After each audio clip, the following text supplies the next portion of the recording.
Good morning, I'm Jordan Smolensky. I'm here with Ford Motor Company, and I'm here to tell you why we are built tough. First off, I want to say that we made over $150 billion in revenue. That is 1.5% more than what we made in 2016. We are located in Michigan, and we currently keep putting out new and innovative vehicles all the time. We are mostly known for our built tough trucks, Ford F1 Series. Our current CEO is Mark Fields. We have over 200,000 employees that work for our company and help us run this company. Our major competitors are Fiat Chrysler, Tesla, Honda, Nissan, General Motors, and many others.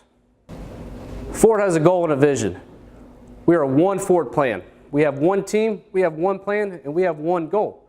Our one team is people working together to learn the global enterprise of automobile leadership.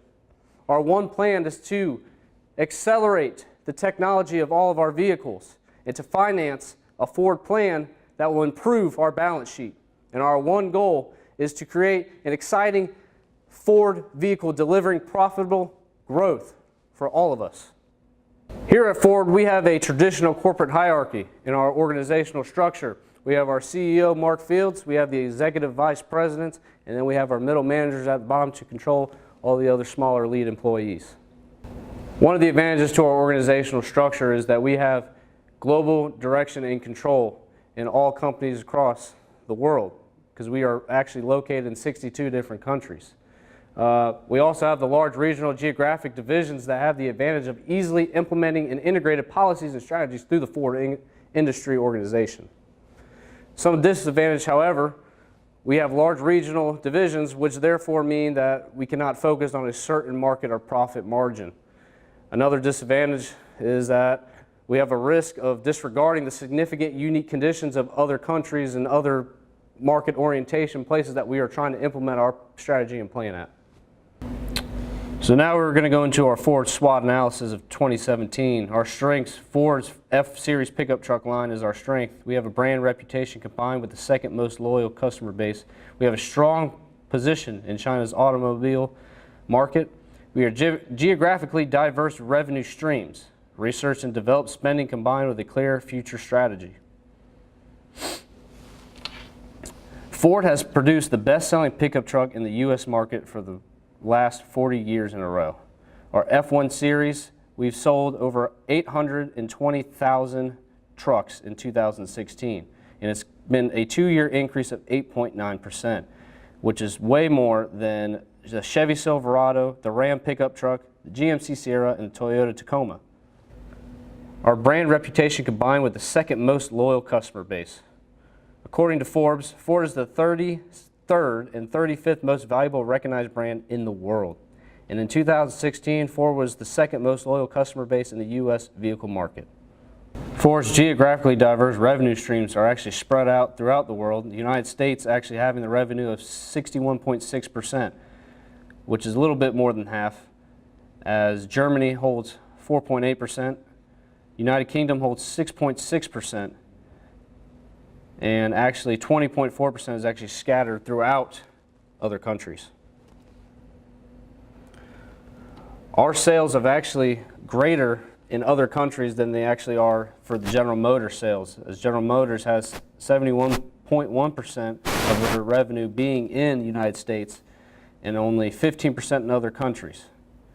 The weaknesses of Ford is quite simple. Ford only sells 2 vehicles under 2 companies, Ford itself and Lincoln. Compared to some of our competitors, Volkswagen has 12 different brands of vehicles, General Motors has 11, Chrysler has 8, and Toyota has 4.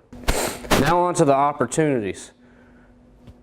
There is a future market for self-driving vehicles, and in 2016, Ford was testing a fleet of 30 of these vehicles. The company expects to introduce at least 4 vehicles by 2021. Also, there is a significant untapped potential of Chinese, Indian, and other Asian international markets. The Chinese motor vehicle industry is currently the largest in the world. However, Ford currently has 4.8% of market shares. So in other words, there's great potential for us to slide into those DMs, if all of you know what I'm talking about.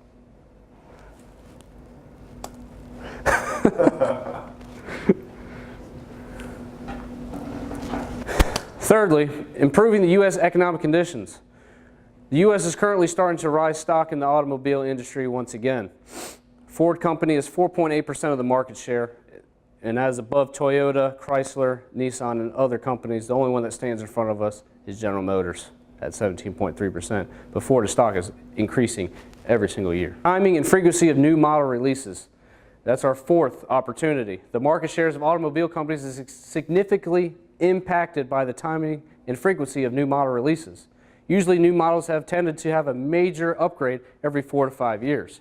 Due to the rising consumer expectation, there is an argument to release an upgraded model more frequently. Ford is well positioned to be able to do this with its current focus on R&D. Our threats for Ford. There are many automobile companies out there. Nissan, Volkswagen, Toyota, Honda, BMW, GM, Tesla. That is kind of our threat right there, is that we have to compete with all of these markets. The weaknesses of Ford. Ford only sells under 2 brands, Ford and Lincoln. Compared to other of our competitors, Volkswagen has 12 brands, General Motors has 11, Chrysler has 8, and Toyota only has 4. That puts us at a slight disadvantage of not having so many brands within our company.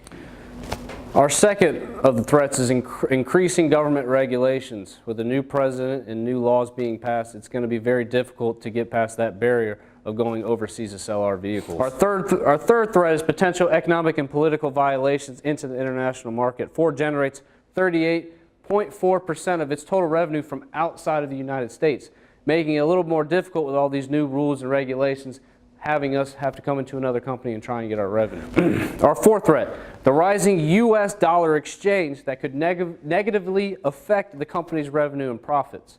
Ford, 38% of our revenue is from out of the country. The cost of a U.S. dollar is slowly decreasing as we speak right now, making it almost worthless in other countries. Our fifth threat is rising fuel prices in the United States. As the fuel prices go up, the demand to drive vehicles has gone down.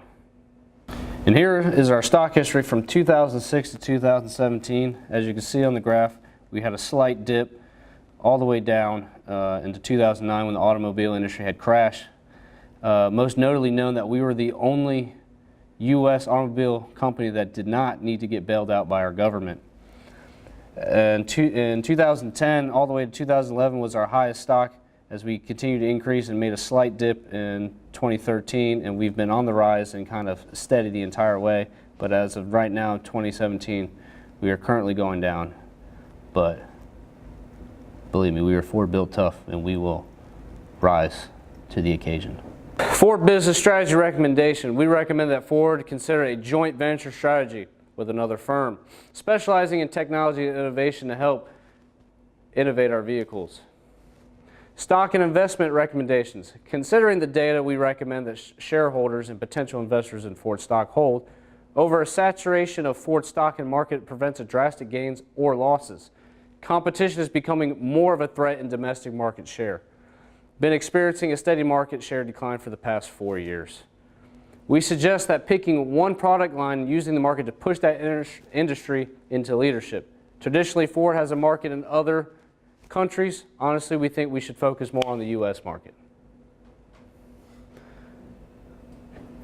And that concludes our presentation. I want to thank all of you guys for coming out here and listening to me speak about Ford. And just remember, all of you are built tough when you're with Ford.